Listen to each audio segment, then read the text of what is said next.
I just wanted to do this video for my own safety. Not that anything is going on with me, but it's just like I just have to come on here and just say, like, before I'm ridiculed. It's very hard to speak the word of God. Like, it's so hard, like, to even walk with God. Like, being in my homelessness, being in this transition, like, it literally feels like death majority of the time. It feels like I'm delusional, and like I'm around a bunch of people who are just not in the same world as me and don't even know what's going on, or they're just completely in their own world, and I'm the one that has to wear the weight of it all. Even though I try to enjoy my life as much as possible and I'm not a victim, but I am constantly in warfare, like literally, to the point where it's just like sometimes I just really want to break. Like, I wish I could just go far away on like some island vacation somewhere forever and never speak a word to anybody ever again. Like, that's how I feel. And I think I would be in perfect peace too. It's just as long as everything was in the way that I wanted it. But unfortunately, that's not the way that God designed it. I can't fake a relationship. I can't fake being in love. Like, I can't pretend that somebody else is my everything. I love other people though, and I love being in partnership and relationship with other people, but it has to be authentic. It has to be driven the right way. It has to be according to the will of God. I cannot do that anymore. I used to do that. I used to seek validation from other people. I used to want to be so in love with a man. Like, no. It's just I can't do it because I'm charging you by the authority that is granted to me that you have to be resilient enough and you have to be righteous enough to be in partnership and relationship with me. You have to be accountable enough. You have to actually do the work and the healing work, and that is hard. That is not easy to find. People are not doing that on a daily basis, and if they are doing it, they ain't doing it like they supposed to do it, and it's not an everyday thing. If they take breaks and they drop off, I can't afford to take a break. Some stuff is like right out of a movie. I can't afford to take a break. I can't afford to not be who God called me to be. I cannot. I cannot afford it. Afford it. It's literally my life. Like, some people can go back to what they used to know. I can't go back to what I used to know because what I used to know ain't there. It's gone. Literally, what I used to know is dead.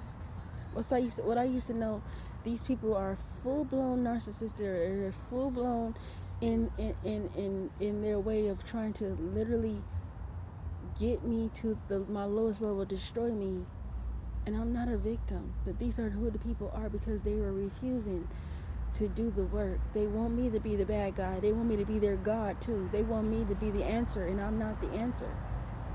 They want me to be their revelation. They want me to be everything to them. That is what this is about. It's coming down off that altar that people put you on. It's allowing God to do the work within you, to not allow yourself to be codependent and dependent on people's validation. And that's systematic and that's personal.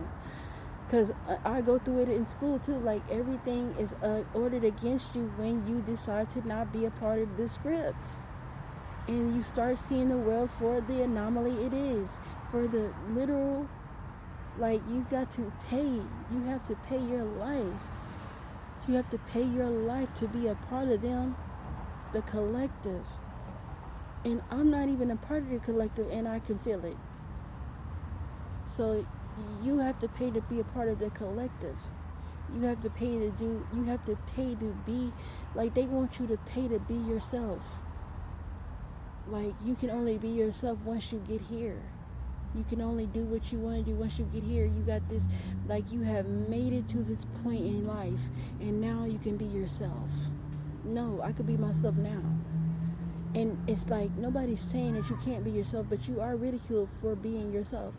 You are. For being happy, jovial, and content with life. No, the world is not at every turn coming for you, but people do come for you, and you cannot trust other people because it's an energy transfer. Like, it really is. Like, you being your authentic self bothers other people, and it shows up in rooms and in atmospheres that people know. It's like a hive mind. They know when you're not like them, especially when it's a bunch of people and you're like one of one. Like I said, I had to change gyms like 4 or 5 times. People would not understand what that means. They were going to the same gym for years. It don't bother them. But it's just like, I can't stay there. Like, I literally have to leave because of what the work that I do with God. The work that I do. Like, God will tell me that somebody literally will put me on an altar. I know it when they put me on there. Like, okay, he'll give me a dream. He'll tell me who it is. Like, I've already done that already. I already told y'all about the guy that put me on the altar, and God told me he did, and God was telling me who he was. And like, he wanted to put me on this altar where he wanted me to be the one that will give him everything. I can't give you everything. You got to go to God for that. And I told this person that I love very much, I told him, I said, you got to go to God. You gotta stop idolizing and being in idolatry. Will he change? Who knows? I don't know.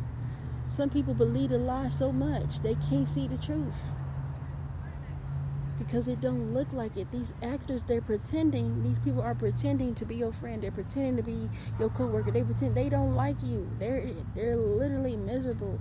The image of God and the creation of God and the purpose of God is what the world is made up to be.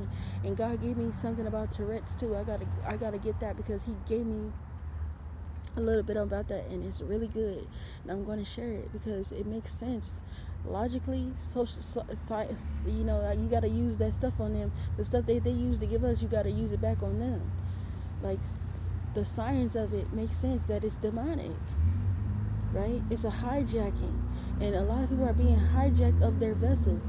They're doing things and like they're dying, and it's just like, and they're not themselves because they're being taken over by the stress and the demonic things that are coming in this world. And when you are not equipped and you are not guarded at the gates of your mind, you can let anything come in and do it thou will. That's what it does. It does whatever it wants to do with your body, and you get blamed.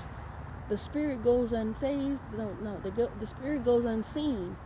The demonic thing that used you goes unseen, but you are the one. Like I said, you got to watch the play. The play is to get me in jail and take my freedom from me, or to have me thinking I'm so damn crazy that I don't come on here and speak to y'all. This is an everyday thing. I got to come to God every day. I got to read my word, and I try my best. I have conversations with God every day about my behavior. The modeled behavior, the standard is in the image of God, period. And there's nobody can say anything else. And everything else that's outside of that is abnormal. God has grace for the people that are in sin. He don't have grace for the sin. It's the people that are in it that need to wake up before your reality becomes, it's too late. You don't live in your God ordained reality. You live in a reality that ain't real. And then one day when you wake up and all of it is, you don't even know who you are anymore, or you don't even know what's happening to you, it's because you decided not to see the truth. The truth was right in front of you, or that God was telling you through one person, or it, like, these people, they don't want to hear the truth if it comes from you. Some people want to hear the truth from somebody else. They just don't want to hear the truth from you, or they don't believe you're pretty enough, or they don't, just because you're black. That's what people do. There's words that I have to get from white women. So I'm not racist. Like, I have to sit there and like, oh, this is a good word. And it's not because I don't like white women, but I know that their white supremacy is a thing. I know that. But God will still use white people to give His word. You can't be racist and prejudiced. You can't be sexist. None of it. So you can be in the truth. You hoping that they understand the truth too. But it's just like, the truth is the truth. Truth is my truth. And I'm not going to act like it's not there just because, I'm supposed to be holier than thou and you're supposed to have that. No, I'm supposed to be real. That's what God has called me to, authenticity. That's what He has called me into, right? And I'm not perfect, and I'm not the best thing walking, and I got to go by the program that I'm prescribing to you. Amen? God will hold me accountable too. So anyway, God bless y'all.